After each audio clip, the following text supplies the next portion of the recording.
Hey there, keyboard users. Have you ever encountered issues with your keyboard not working properly? Don't worry, you're not alone. Today, we're going to troubleshoot common keyboard problems and provide simple solutions. Check the cable of your keyboard to ensure it's properly connected and functioning. Inspect the ports of your computer cabinet to verify they're working correctly. Sometimes, faulty ports can cause keyboard issues. If specific keys are not working, you can use an online keyboard tester to diagnose the problem.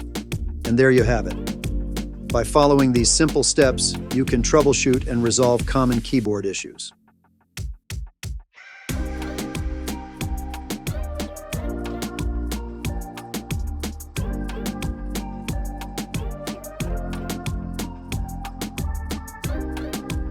If you found this video helpful, please give it a thumbs up and consider subscribing for more tech tips and tutorials. Thanks for watching.